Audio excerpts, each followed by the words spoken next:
नमस्कार दोस्तों। तो हमारे देश में हमेशा चुनावी माहौल चलता रहता है। आपको पता ही है कि हमेशा किसी न किसी स्टेट में हर साल लगभग हर साल चुनाव होते ही हैं। लेकिन इस बार दो स्टेट में ऐसे चुनाव हुए जो काफी ज्यादा विवादों में रहे। जैसे हमने बिहार का चुनाव देखा, और बिहार में जो इलेक्शंस हुए उसके पहले एक प्रक्रिया, एक प्रैक्टिस की गई जो अमूमन हम नहीं देखते हैं। That is special intensive revision, यानी जिसको हम एसआईआर कह रहे हैं। और उसको लेकर के बहुत ह्यू एंड क्राई हुआ, काफी विरोध किया। विपक्ष ने काफी विरोध किया, उसका आरोप लगाया। आरोप प्रत्यारोप का पूरा वो दौर जो है वो लंबे समय तक चला। लेकिन फिर भी बिहार में चुनाव हो गए, उसके रिजल्ट्स आए, और रिजल्ट्स जो है वो रूलिंग पार्टी के फेवर में ही आए। तो उसको लेकर के और बवाल मचा। हालांकि वो बात की बात है, उसके ऊपर हम पॉलिटिक्स में बहुत ज्यादा घुसेंगे नहीं। इसमें क्या है, वहीं दूसरी तरफ आप देख रहे हो कि बंगाल के अंदर भी चुनाव होने वाले हैं, और बंगाल में भी एसआईआर करवाया गया। और उसमें बोला गया कि लगभग 10 लाख वोटर्स का नाम वहां से कटा है, यानी कि इलेक्टोरल रोल से, यानी कि मतदाता सूची से 10 लाख वोटर्स का नाम काट दिया गया है। उसके बाद बहुत सारी पिटीशन सुप्रीम कोर्ट पहुंचती हैं। सुप्रीम कोर्ट कहता है कि यार राइट टू वोट तो इनका अधिकार है, तो कॉन्स्टिट्यूशनल राइट है, आप कैसे छीन सकते हो। और उसके बाद आपको ये जजमेंट जो है पूरी सुप्रीम कोर्ट की, ये 14 तारीख यानी कि अभी 2-3 दिन पहले ये जजमेंट आई, जहां पर सुप्रीम कोर्ट ने बोला कि जो आदमी भारत में, जो आदमी या औरत या कोई भी इंसान जो भारत में जन्म ले रहा है, एटलीस्ट उसके पास ये इलेक्टोरल राइट तो होना चाहिए। उसके पास ये राइट है कि वो इलेक्टोरल रोल में रहे, यानी कि मतदाता सूची में उसका नाम हो, और उसके पास राइट होना चाहिए वोट करने का। अब उसके बाद वो टेक्निकल कंडीशंस अलग हैं कि भाई 18 साल से बड़ा होना चाहिए, ये सब बात की बात है। लेकिन एटलीस्ट उसके पास ये राइट तो होना चाहिए कि वो मतदाता सूची पे आप उसको रखो। अब ये पूरा जो स्पेशल इंटेंसिव रिवीजन है, इलेक्शंस से क्या रिलेशन है इसका, इसका इलेक्टोरल रोल यानी कि मतदाता सूची से क्या रिलेशन है, इसको क्यों कराया जाता है, हम थोड़ा सा इस टॉपिक को पॉलिटिक्स से हट करके, पॉलिटिक्स से बाहर निकल करके, और यूपीएससी के पॉइंट ऑफ व्यू से, और क्योंकि ये जीएस2 का बहुत इंपॉर्टेंट टॉपिक है, elections representation of people act की बात आएगी, कई सारे आर्टिकल्स की बात आएगी, कई सारे सेक्शंस की बात आएगी। सब कुछ हमें थोड़ा घुमा फिरा करके डिटेल में समझना पड़ेगा, इस पूरी प्रक्रिया को समझने के लिए और इसके प्रोसेस को समझने के लिए। और उसके बाद आप खुद ही उस पोजीशन में पहुंच जाओगे जहां आप खुद डिसाइड कर लोगे कि इसमें क्या पॉलिटिक्स है और क्यों पॉलिटिक्स हो रही है और क्या क्या तरीके हैं उसके। तो हम इसको यूपीएससी सीएससी के पॉइंट ऑफ व्यू से अप्रोच करेंगे, जहां पर हम इसके पूरे जो मतलब मेरिट्स हैं, डिमेरिट्स हैं, उस सब चीज़ को समझने की कोशिश करते हैं, और पूरा इसमें जो प्रोविजंस हमें देखने हैं वो भी हम देखने की कोशिश करते हैं। तो सबसे पहले तो सुप्रीम कोर्ट का ये डिसीजन आता है, और यहाँ पर जस्टिस सीजेआई सूर्यकांत हमारे, उन्होंने कहा कि यार जो राइट टू वोट है, ये सिर्फ कॉन्स्टिट्यूशनल राइट ही नहीं है, बल्कि ये पूरी डेमोक्रेसी की नींव है। पूरा जो देश आपका टिका हुआ है, पूरा जो डेमोक्रेटिक सेटअप आपका चल रहा है, ये उसकी कहीं ना कहीं नींव है। आप इसका राइट कैसे किसी से छीन सकते हो। और उन्होंने बड़ा इसके ऊपर अपनी बड़ी दलीलें दी कि भाई अगर विनिंग मार्जिन 2% है और जो वोट कटे वो 10% हैं, तो फिर तो हमें चेक करना पड़ेगा, फिर तो रिव्यू करना पड़ेगा। और ये सारी बातें उसमें कही गई, जिसके ऊपर आज हम डिटेल में चर्चा करने वाले हैं। इसी तरीके की एक चर्चा बार बार सुप्रीम कोर्ट के सामने और आ रही है। ये सारा जो इशू खड़ा हुआ है, ये पूरा इशू एक्चुअली में एसआईआर का इशू है। ये इशू इसलिए उठा क्योंकि विपक्ष पार्टी का, यानी कि जो अपोजिशन है, उनका कहना है कि बहुत सारे लोगों का नाम यहां से डिलीट कर दिया गया है। बहुत सारे लोग जो हैं, जो मतदाता सूची में कभी हुआ करते थे, उनका नाम यहां पर डिलीट कर दिया गया है। और जो नई मतदाता सूची बनी है, उसमें जो लोग हैं, जो लोग अपोजिंग पार्टी को वोट करने वाले थे, उनका नाम काट दिया गया। जैसे अब मैं आपको बंगाल का एग्जांपल देता हूं, जो जिसको लेकर के बंगाल में बड़ा टीएमसी ने बवाल खड़ा किया, बड़ा प्रोटेस्ट किया, ममता बनर्जी भी प्रोटेस्ट पे उतर गई। अब देखिए क्या है कि बंगाल में इन्होंने एसआईआर करवाया और कहा कि बंगाल में बहुत सारे घुसपैठिए रहते हैं, यानी कि बांग्लादेश का बॉर्डर क्रॉस करके बहुत सारे बांग्लादेशी बंगाल में रह रहे हैं, और वो धीरे धीरे इतने सालों से रह रहे हैं कि उनके पास उनका वोटर आईडी कार्ड बन गया, उनका आधार कार्ड बन गया, जो कि बनवाना मजाक की बात है, मतलब आसानी से बन जाता है। तो उन्होंने बनवा लिया विद टाइम, और अब वो वोट भी करते हैं बंगाल के इलेक्शन में। तो जब वो वोट करते हैं तो उनका वोट जो है वो इनवैलिड वोट होना चाहिए, और इसीलिए हम ये स्पेशल इंटेंसिव रिवीजन करा रहे हैं। और स्पेशल इंटेंसिव रिवीजन करा करके मेन टारगेट है कि ये जो घुसपैठी हैं, जो बाहर के देश के लोग आए हुए हैं, इनको वोट नहीं करने देना है। तो इनका नाम उस मतदाता सूची यानी कि इलेक्टोरल रोल से काटना मेन टारगेट है, और 10 लाख लोग के लगभग नाम उसमें से कटे। अब टीएमसी का कहना है कि जिनके नाम कटे ये कोई घुसपैठिए नहीं, भारत के ही लोग थे, इनके पास कुछ डॉक्यूमेंट्स नहीं थे जिनके बेसिस पर इनका नाम काट दिया गया, और अब ये लोग जो टीएमसी को वोट किया करते थे, अब क्योंकि इनका वोट ही नहीं काउंट होगा, इनका वोट ही नहीं है, जब इनको वोट ही नहीं देने दिया जाएगा तो जाहिर सी बात है इसमें बीजेपी को यानी एनडीए को एक बहुत बहुत ज़्यादा फायदा होने वाला है इस पूरे चुनाव के अंदर। और इसीलिए चुनाव में एक बहुत ही गर्म मुद्दा एसआईआर और राइट टू वोट दोनों बन गया। हम दोनों को समझेंगे, दोनों का कनेक्शन समझने की कोशिश करेंगे। तो अगर हम इसको कॉन्स्टिट्यूशनल प्रोविजंस के हिसाब से अप्रोच करें, सबसे पहली बात तो जो बार बार हम शब्द सुन रहे हैं दैट इज एसआईआर, यानी कि स्पेशल इंटेंसिव रिवीजन। अब ये स्पेशल इंटेंसिव रिवीजन होता क्या है?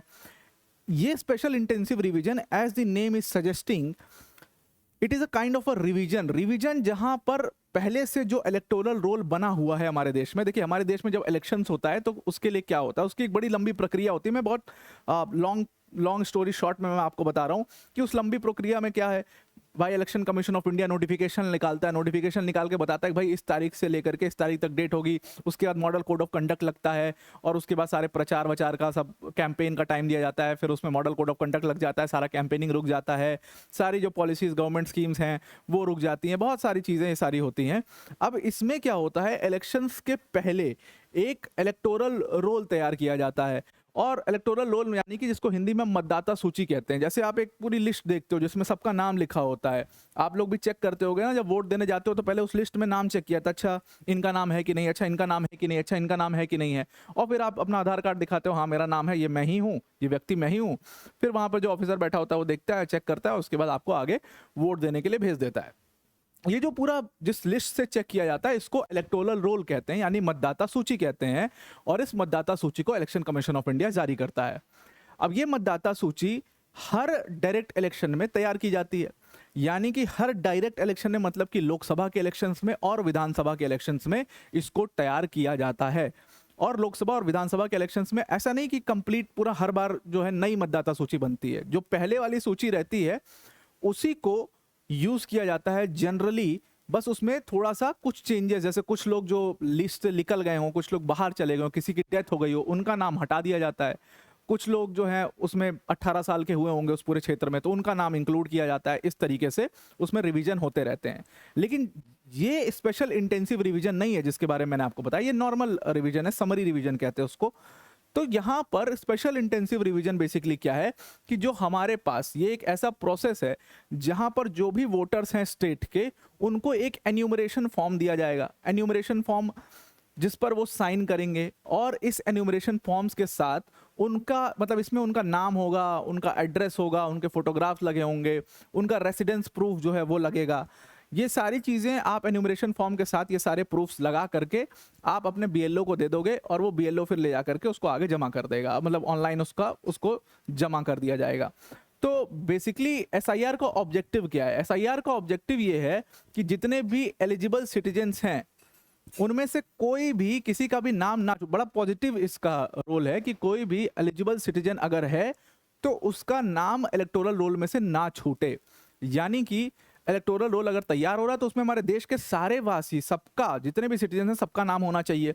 अच्छा, एक इसमें बात ये भी है कि उनका नाम नहीं होना चाहिए जो हमारे देश के नहीं हैं, यानी कि जो हमारे देश के सिटीजन नहीं है उनका नाम नहीं भी होना चाहिए।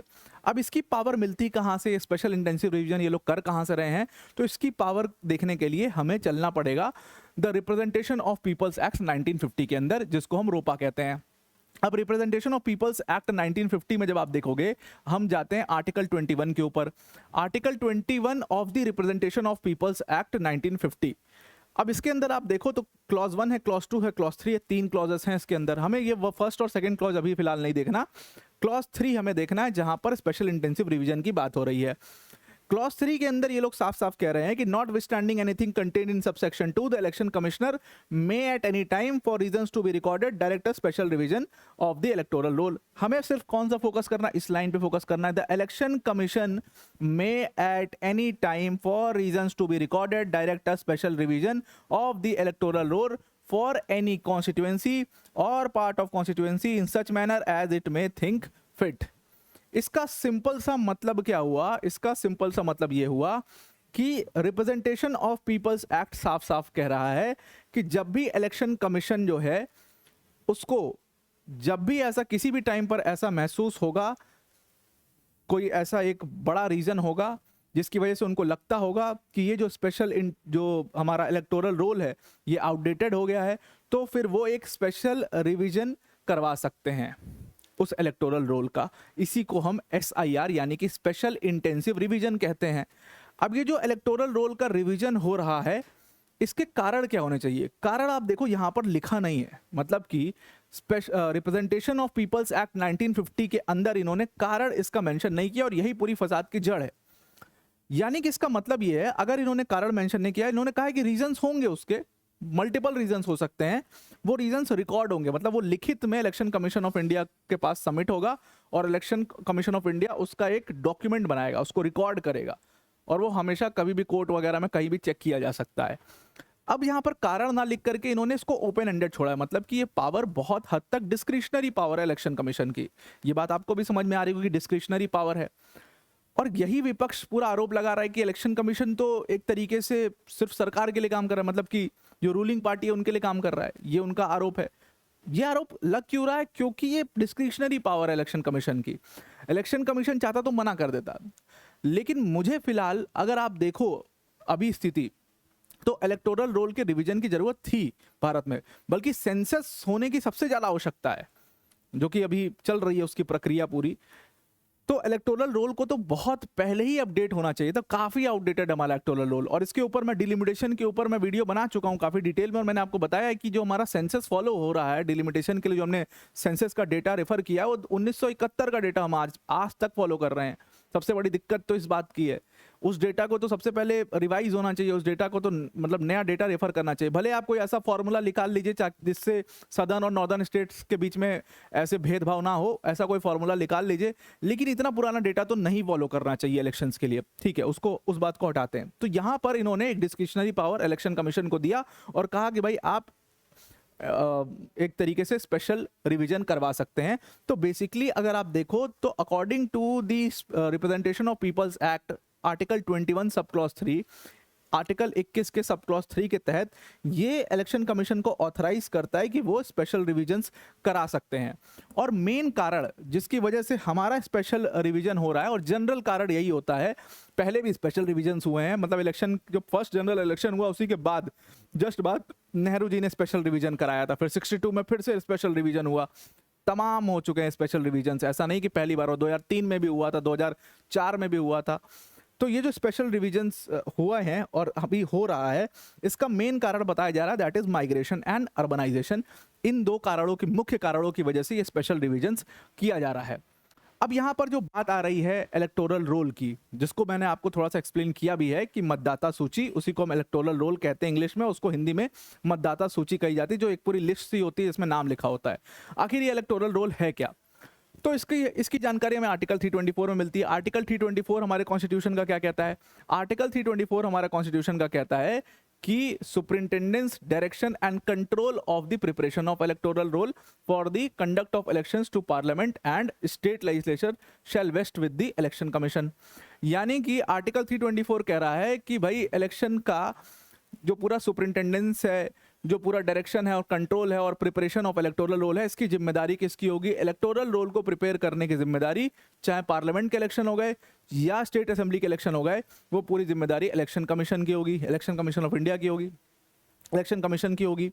अब ये जो इलेक्शन कमीशन की पूरी जिम्मेदारी है, इसी को लेकर के पूरा विवाद है। तो आर्टिकल 324 में ये जिम्मेदारी हमने इलेक्शन कमीशन को दे दी, और रिप्रेजेंटेशन ऑफ पीपल्स एक्ट के आर्टिकल 21 के सब क्लॉज 3 ने कह दिया कि आप स्पेशल रिवीजन करा सकते हो। यानी कि कॉन्स्टिट्यूशनली अगर आप देखो और स्टैट्यूटरी तरीके से आप देखो, तो यहां पर इलेक्शन कमीशन के ऊपर आप सवाल नहीं खड़ा कर सकते कि उन्होंने स्पेशल रिवीजन क्यों कराया। भाई उनकी मर्जी है, रीजंस हैं, जो कि रीजंस उन्होंने रिकॉर्ड करा दिए हैं, तो वो करा सकते हैं। इसमें कोई दो राय की बात नहीं। इस बेसिस पर आप इसको कोर्ट में चैलेंज नहीं कर पाओगे, और कोर्ट ने भी इसको कहा कि आप इसको चैलेंज नहीं कर सकते। अब उसमें कोई इशू है तो वो आप कोर्ट के सामने लेके आइए, वो कोर्ट के सामने पहुंचिए, लेकिन स्पेशल इंटेंसिव रिवीजन को पूरी तरीके से चैलेंज करना कि भाई ये तो आर्बिट्ररी है और गवर्नमेंट अपने लिए करवा रही है ताकि उनको फायदा हो जाए, ये नहीं कर सकते आप, क्योंकि उसका कॉन्स्टिट्यूशनल बैकअप है उनके पास, और ये लोग ऐसे करते भी नहीं हैं। अब इसमें कौन कौन लोग होते हैं जो शामिल होते हैं पूरे स्पेशल इंटेंसिव रिवीजन के अंदर?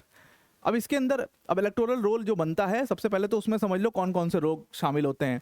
इसमें आपको सबसे ऊपर जो व्यक्ति मिलता है दैट इज सीईओ, या इसको कहेंगे चीफ इलेक्टोरल ऑफिसर। सबसे ऊपर ये व्यक्ति बैठा हुआ है, पूरा ओवरव्यू कर रहा है, पूरा ओवरलुक कर रहा है। इसके नीचे डिस्ट्रिक्ट वाइज बहुत सारे इलेक्टोरल ऑफिसर्स होते हैं जिसको हम डिस्ट्रिक्ट इलेक्शन ऑफिसर कहते हैं, यानी कि डिस्ट्रिक्ट इलेक्शन ऑफिसर को शॉर्ट फॉर्म में डीईओ का कह दिया जाता है। डिस्ट्रिक्ट इलेक्शन ऑफिसर के नीचे बहुत सारे, हर डिस्ट्रिक्ट में कई सारे जो रजिस्ट्रेशन ऑफिसर्स हैं जो कॉन्स्टिट्यूएंसी वाइज होते हैं। कई बार ये कॉन्स्टिट्यूएंसी वाइज जो है एक डिस्ट्रिक्ट के अंदर 2 कॉन्स्टिट्यूएंसी होती है, किसी डिस्ट्रिक्ट के अंदर 3 कॉन्स्टिट्यूएंसी होती है। ऐसा भी हो सकता है कि कभी कॉन्स्टिट्यूएंसी जो है वो 2 डिस्ट्रिक्ट्स को भी कवर करती है, ऐसा भी हो सकता है। तो जनरली ऐसा जरूरी नहीं है कि हायरकी में यही ऊपर आए, वो ऊपर नीचे हो सकता है। तो उसके बाद एक इलेक्टोरल रजिस्ट्रेशन ऑफिसर होता है जो कॉन्स्टिट्यूएंसी में बैठा होता है, और उसके बाद बूथ लेवल तक का भी ऑफिसर होता है जिसको हम बीएलओ कहते हैं, यानी कि बूथ लेवल ऑफिसर कहते हैं। तो आप सीधा एक पूरा पैन इंडिया लेवल पर, उसके बाद डिस्ट्रिक्ट लेवल पर, उसके बाद उसके नीचे जो है कॉन्स्टिट्यूएंसी लेवल पर, और उसके नीचे बूथ लेवल पर, इस तरीके से पूरा इनका फ्लो चलता है।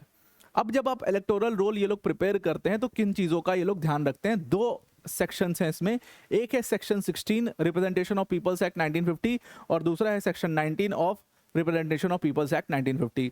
Section 16 of representation of people's act 1950 कहता है कि जो हमारे देश का नागरिक नहीं है, यानी कि जो भी नॉन सिटीजन्स हैं हमारे देश में, उनके पास, उनको इलेक्टोरल रोल में नहीं शामिल करना चाहिए। उनको इलेक्टोरल रोल में बिल्कुल नहीं शामिल करना चाहिए।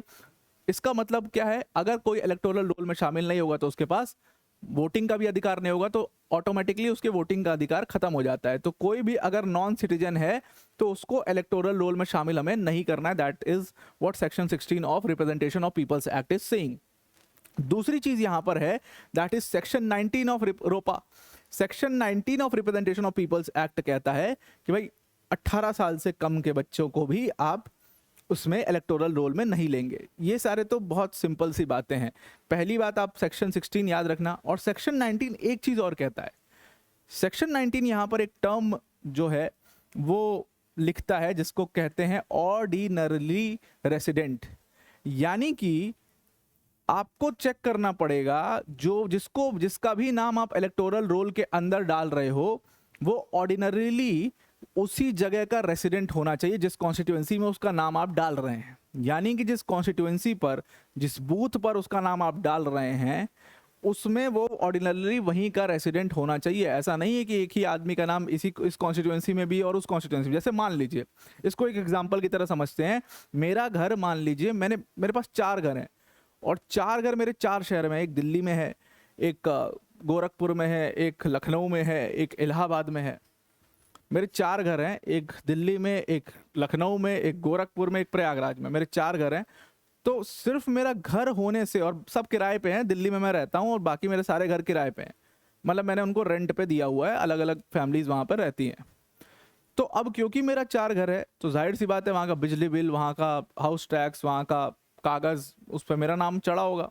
जाहिर सी, बहुत सिंपल सी बात है। तो अब ये जो पूरा जगह जगह पर अलग अलग कॉन्स्टिट्यूएंसी में मैं अप्लाई करूंगा, तो क्या मेरा नाम हर कॉन्स्टिट्यूएंसी की लिस्ट में आ जाना चाहिए? और ऐसा होता भी है कि एक व्यक्ति जिसके मल्टीपल घर होते हैं उसको वहाँ का रेसिडेंट मान के उनका नाम इलेक्टोरल रोल में लिख दिया जाता है। लेकिन रिप्रेजेंटेशन ऑफ पीपल्स एक्ट इसको सरासर गलत ठहराता है और इसको मना करता है।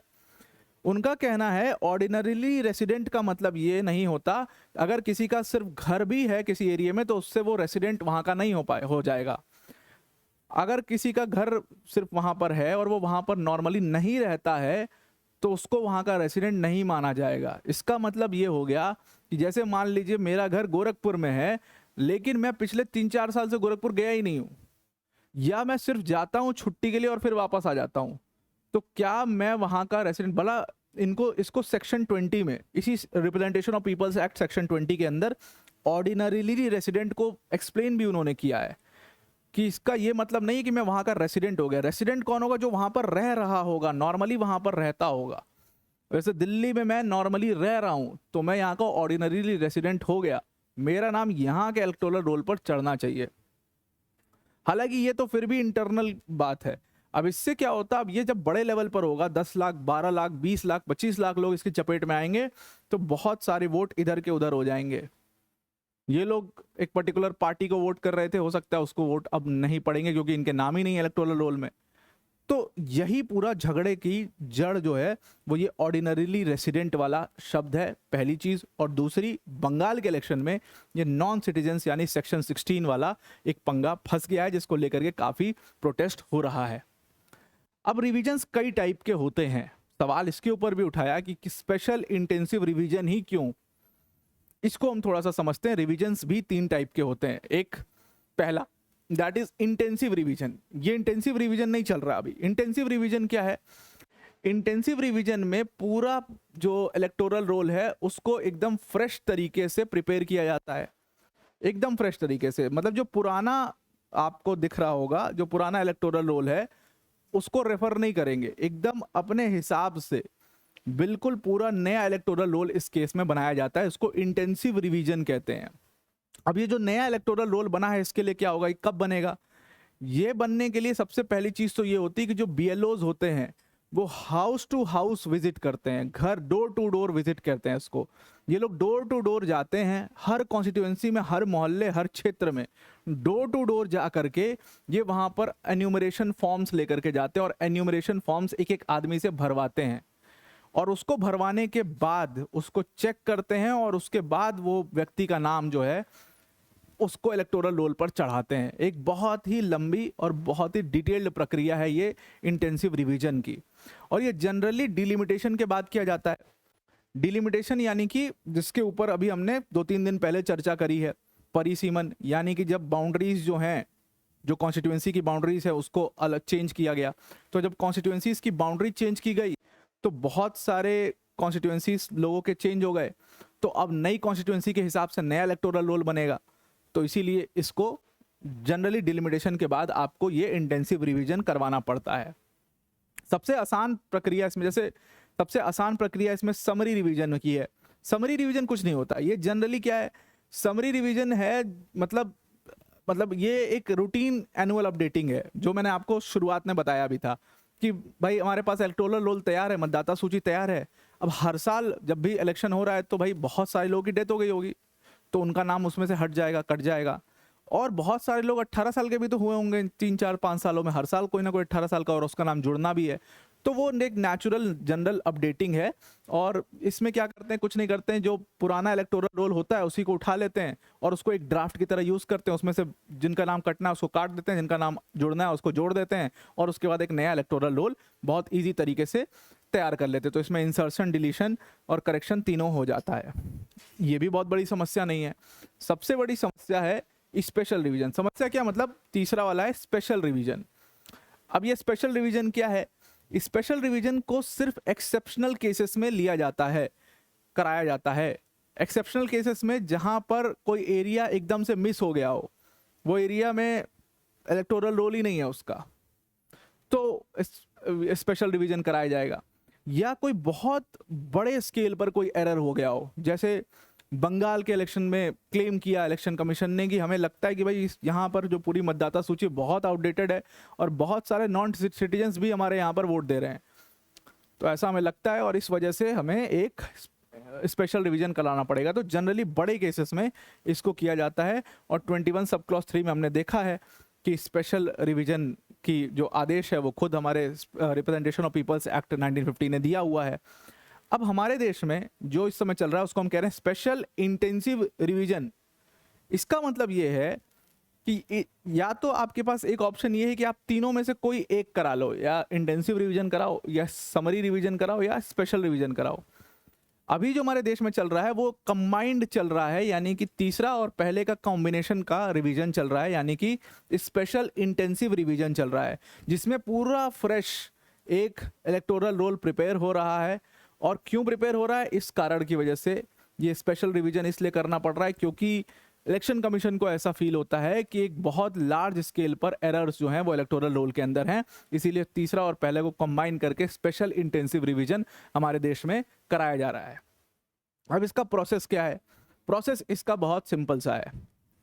प्रोसेस में सबसे पहली चीज क्या है कि इलेक्शन कमीशन ऑफ इंडिया ने बीएलओज बनाए हुए हैं। मैं आपको बताया ही, पूरी हायरकी इनकी समझाई। तो ये कौन है? ये बूथ लेवल ऑफिसर्स हैं। ये बूथ लेवल जो ऑफिसर्स हैं, बीएलओ हैं, ये सबसे पहले क्या करेंगे, घर हाउस टू हाउस जाएंगे, घर टू डोर जाएंगे और वेरिफिकेशन करेंगे। डोर टू डोर जा करके वेरिफिकेशन करेंगे, सबसे पहला काम इनका वही है। उसके बाद सेकेंड स्टेप इसमें क्या आता है? सेकेंड स्टेप में आ जाता है रोल ईआरओस का, जो कि मैंने आपको बताया ही, ये यहाँ पर मैंने आपको बताया कि ये इलेक्टोरल रजिस्ट्रेशन ऑफिसर्स हैं, ईआरओ, जो कि कॉन्स्टिट्यूएंसी बेसिस पर होते हैं। तो ये कॉन्स्टिट्यूएंसी बेसिस पर लोग होते हैं। तो ये लोग क्या करते हैं, इनकी जिम्मेदारी होती है कि जो पहले का एन्यूमरेशन फॉर्म है उसको ये पहले से भरा होता है, उसमें सबके नाम होते हैं, एड्रेस होता है, उनका डिटेल होता है, सारा कुछ होता है, उसको ये लोग प्रिंट करते हैं। जो इलेक्टोरल रोल है उसके साथ एन्यूमरेशन फॉर्म भी होता है, उसको ये लोग प्रिंट करेंगे, उसको प्रिंट करके बीएलओ को दे देंगे। और बीएलओ जब जाएगा वेरिफिकेशन करने तो उसमें वो उसका मिलान करेगा। तो बीएलओ क्या करेगा? बीएलओ ये पूरा जो एन्यूमरेशन फॉर्म है, ये एन्यूमरेशन फॉर्म को डिस्ट्रीब्यूट करेगा घर टू घर जाकर के, हाउस टू हाउस जाकर के उस एन्यूमरेशन फॉर्म को डिस्ट्रीब्यूट करेगा। और उसके बेसिस पर उनके कुछ डॉक्यूमेंट्स जो है उसको प्रोक्योर करेगा, उनसे कुछ डॉक्यूमेंट्स मांगेगा कि भाई आप अपना सिटीजनशिप प्रूफ करो, भाई आप अपना बताओ कि आप भारत के निवासी हो, आप ये बर्थ सर्टिफिकेट दिखाओ, या अपने फादर का कुछ दिखा दो, या कुछ ऐसा, मतलब इस टाइप के कुछ डॉक्यूमेंट्स मांगेगा। और उसके बाद उन डॉक्यूमेंट्स को वो कलेक्ट कर लेगा, या उन डॉक्यूमेंट्स की मतलब कॉपी जो है उसको कलेक्ट कर लेगा। और उसके बाद इस पूरी प्रक्रिया में इसको ले जा करके ये लोग अपने ईआरओ के पास सबमिट कर देंगे। ईआरओ उसको अपलोड कर देगा ऑनलाइन, ईसीआई नेट, इसके ऊपर ये पूरा प्रक्रिया जो है ये इस पर चलेगी, इसके ऊपर वो अपलोड हो जाएगा। अब हुआ सवाल कि भाई इतने लोग का डेटा, पूरा एड्रेस, पूरे डिटेल्स, सब कुछ इस पे अपलोड होगा, इसका एक्सेस किसके पास है? तो इसका एक्सेस लिमिटेड लोग के पास, जो लिमिटेड ऑफिसर्स हैं वही इसको पूरा देख सकते हैं। तो इसका एक्सेस सबके पास नहीं, लिमिटेड इलेक्शन कमीशन के ऑफिसर्स के पास ही इसका पूरा एक्सेस है। अब इसको और ट्रांसपेरेंट बनाने के लिए प्रोसेस में इलेक्शन कमीशन ऑफ इंडिया ने सारी जो एक्टिव पॉलिटिकल पार्टीज हैं उनको इनवाइट किया है, और उनको इनवाइट करके कहा है कि भाई हमारे पास बीएलओ हमारा आदमी है, आप अपना बीएलए ले आओ, यानी कि बूथ लेवल एजेंट ले आओ। वो बूथ लेवल एजेंट इसी बीएलओ के साथ रहेगा और वो ये देखेगा कहीं कुछ गड़बड़ी तो नहीं हो रही है। भाई आपको शक ना हो, इसलिए बीएलए जो है वो चेक करेगा कि कोई गड़बड़ी तो इसमें नहीं हो रही है। जैसे पार्टी के एजेंट्स बैठे होते हैं ना इलेक्शन के अंदर, जब आप वोट देने जाते हो देखते हो हर पार्टी का एक आदमी वहां बैठा होता है जो चेक करता है कोई गड़बड़ी तो ना हो रही हो। तो उसी तरीके से बीएलए जो है वो चेक करेगा कोई गड़बड़ी तो नहीं हो रही है। उसके बाद ये सारी प्रोसेस होने के बाद, सारा डॉक्यूमेंट सब कुछ जब सबमिट हो जाएगा, सब वेरीफाई हो जाएगा, तो एक लिस्ट निकाली जाएगी। अब उस लिस्ट के ऊपर कुछ क्लेम्स आएंगे, कुछ ऑब्जेक्शंस आएंगे, उसको फिल करने का कुछ टाइम दिया जाएगा। पॉलिटिकल पार्टीज भी कर सकती हैं, लोग भी कर सकते हैं। उसका टाइम आपको दे दिया जाएगा कि भाई इस टाइम से इस टाइम तक आप अपने कंप्लेंट्स जो हैं, जो भी ऑब्जेक्शंस हैं, उसको डाल दीजिए। और उसके बाद उन कंप्लेंट्स को एसेस किया जाएगा कि भाई इसमें कोई बात है या ज़बरदस्ती का कुछ नाटक खड़ा किया गया है। उसको असिस्टेंट इलेक्टोरल रजिस्ट्रेशन ऑफिसर जो है वो उसको देखेगा, और उसको देख करके फिर उसको रिजॉल्व करके एक नई लिस्ट पूरी प्रिपेयर करेगा, और वो चीज़ ईआरओ के पास चली जाएगी, और ईआरओ उस लिस्ट को फाइनल कर देगा, चेक करके वेरीफाई करके उस लिस्ट को फाइनल कर देगा, और इस तरीके से पूरा इलेक्टोरल रोल तैयार हो जाएगा। सबसे बड़ा इशू इस पूरी प्रक्रिया में है ये वाला, जो बीएलओ है, ये बीएलओ जो कि सरकार का आदमी है, ये बीएलओ जो कि सरकार का आदमी है, जो directly election commission of India के लिए काम कर रहा है, ये बीएलओ होगा कौन?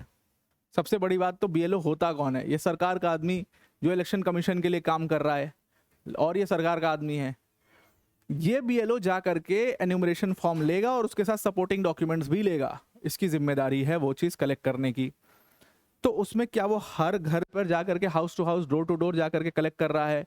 नहीं कर रहा है। उसको इंश्योर कर पाना बहुत मुश्किल है, बीएलए भी उसको इंश्योर नहीं कर सकते जनरली, जब इतनी बड़ी पॉपुलेशन हो। तो यहाँ पर आकर के मुद्दा फंस जाता है। चैलेंजेस क्या हैं इस पूरी प्रक्रिया के? अपोजिशन का कहना है कि बहुत लोगों के नाम इसमें मिस किए गए हैं जानबूझ करके, और बहुत लोगों के नाम जानबूझ करके डिलीट किए गए हैं क्योंकि रूलिंग पार्टी अपने आप को कमिंग इलेक्शंस में फायदा करना चाहती है और अपोजिशन को हराना चाहती है। यानी कि टीएमसी का कहना है कि भाई हमारा नुकसान कराना चाह रहे हैं लोग, जबरदस्ती लोगों का नाम डिलीट करके, और खुद को फायदा कराना चाह रहे हैं। सबसे पहला इसमें सबसे पहला जो कंटेंशन है वो डॉक्यूमेंट एक्सक्लूजन का है। यानी कि बहुत सारे वोटर्स ऐसे हैं जिनके पास अपना बर्थ सर्टिफिकेट नहीं है, और रूरल एरियाज में, गांव के क्षेत्रों में, जहां पर इन पहले अस्पतालों में जन्म नहीं होता था तो घरों में ही लोग अपना करा लेते थे। आजकल तो अस्पतालों में होता है तो भाई वहाँ पे तुरंत ही जैसे बच्चा पैदा हुआ तुरंत उसको बर्थ सर्टिफिकेट पकड़ा दिया और लेकर के आ गए।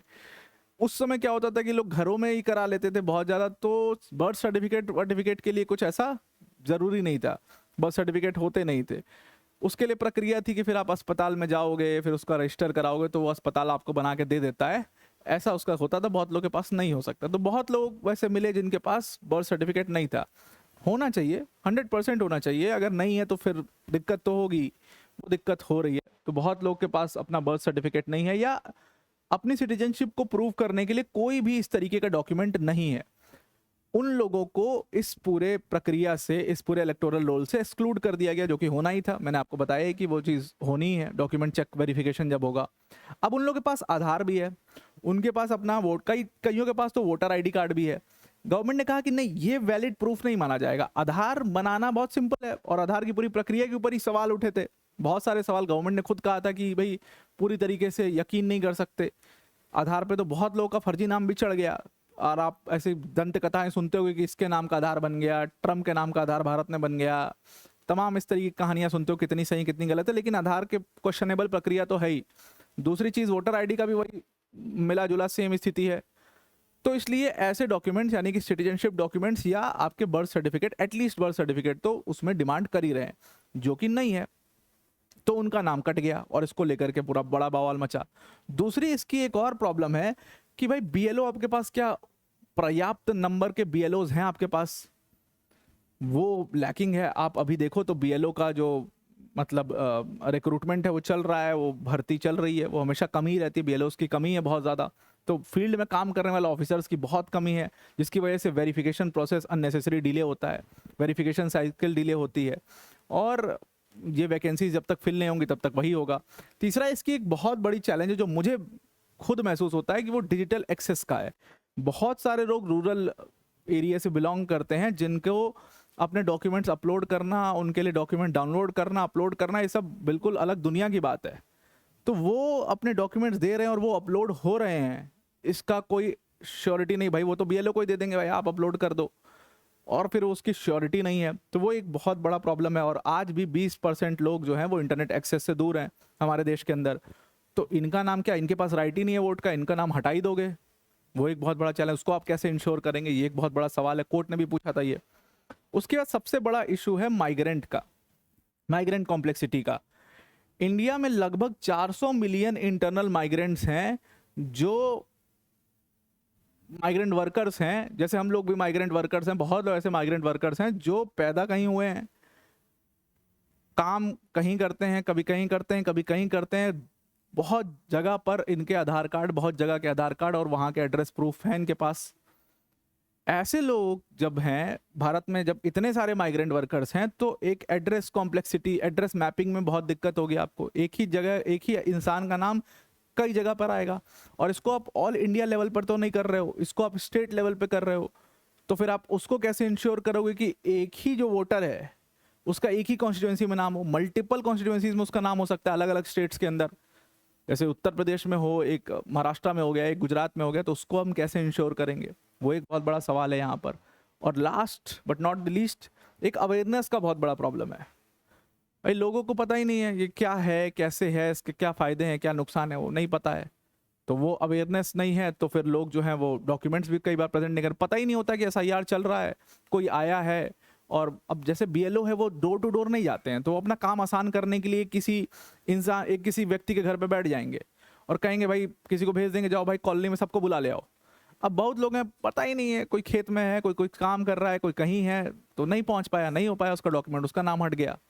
तो ये सारी वो प्रैक्टिकल प्रॉब्लम्स हैं जो मैं आपको बता रहा हूँ, जो आपने भी फेस किया होगा, हो सकता है, और आपके घर वालों ने भी फेस किया होगा, हो सकता है। तो इसकी वजह से इसका इशू आया। सबसे पहले क्या इशू था कि बहुत सारे जो वोटर्स थे लार्ज स्केल पर उनका नाम डिलीट हुआ एसआईआर की वजह से, इलेक्टोरल रोल में उनका नाम नहीं आया। और इसी को लेकर के रीसेंट बंगाल इलेक्शंस में टीएमसी ने खूब बवाल मचाया और कहा कि जो आपने 15 लाख, 10 लाख, 15 लाख जो नाम काटे हैं उसमें मैक्सिमम हमारे वोटर्स थे और जानबूझ करके उनका नाम काट दिया गया। अब ये सारी पिटीशंस पहुंचती हैं सुप्रीम कोर्ट, और सुप्रीम कोर्ट में जो chief justice of India justice Suryakant थे, उन्होंने पहली तो ये क्लैरिटी दी कि देखो स्पेशल इंटेंसिव रिवीजन को आप सवाल नहीं कर सकते, यानी कि स्पेशल इंटेंसिव रिवीजन तो ठीक प्रक्रिया है, होनी भी चाहिए और हो रही है, कोई दिक्कत की बात इसमें नहीं है।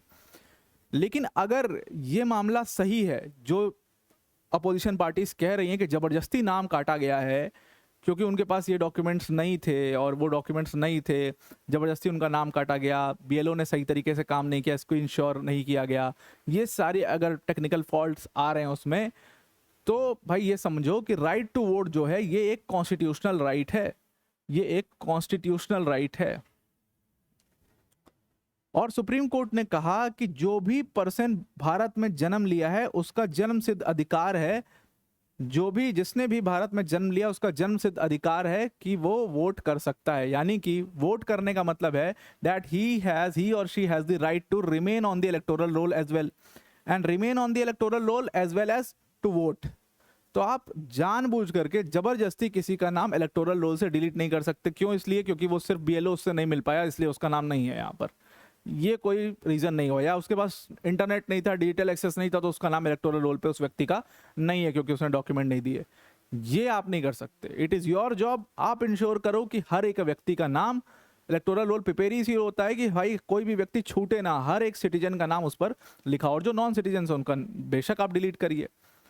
दूसरी चीज, अब ये इंश्योर कैसे करेगा कोर्ट? इसमें क्या कर सकता है? कोर्ट ने कहा देखो अभी फिलहाल तो हम कुछ नहीं कर सकते। उन्होंने कहा फिलहाल तो हम कुछ भी नहीं कर सकते, ये तो पूरी तरीके से इलेक्शन कमीशन का काम है, उसमें हम नहीं इंटरफेयर कर सकते, लेकिन इलेक्शन के बाद हम कुछ कर सकते हैं। अगर इलेक्शन में, उन्होंने कहा कि अगर इलेक्शन के अंदर जो नाम डिलीट किए गए हैं वो 10% ऑफ द पॉपुलेशन होंगे और जो पार्टी जीत रही है उनका मार्जिन 2% का होगा, यानी कि जो विनिंग मार्जिन है, जो विक्ट्री मार्जिन है वो सिर्फ 2% का है और नाम जो कटे हैं वो 10% है, तो फिर रिव्यू बनता है। यानी कि मान लो मैंने 10% नाम हटा दिए, मतलब मैंने 100 में से 10 नाम हटाए और मैं 2 वोटों से चुनाव जीता।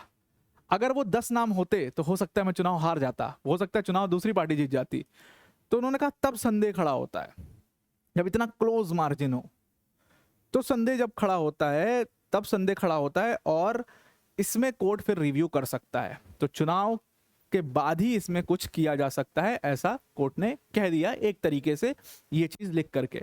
और इसमें सबसे इंपॉर्टेंट राइट टू वोट को उन्होंने डिस्कस किया, और उन्होंने कहा right to vote several articles में कॉन्स्टिट्यूशन के प्रोटेक्टेड है। इवन उन्होंने कहा कि right to vote is an indirect protection, has an indirect protection under article 19 as well.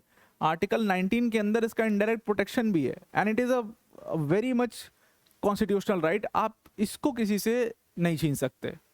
अगर वो भारत में जन्म लिया और उसके पास प्रूफ कर रहा है वो इस चीज को, तो आप इसको नहीं छीन सकते। सो ये पूरा मामला था राइट टू वोट का, ये पूरा मामला था स्पेशल इंटेंसिव रिवीजन का, जिसको मैंने काफी डिटेल में कवर किया। अगर आपको कोई भी इससे रिलेटेड सवाल है तो आप इसमें कमेंट बॉक्स में लिख सकते हैं, मैं उसका रिप्लाई करूंगा। तो आज के लिए इतना ही। Thank you and have a nice day.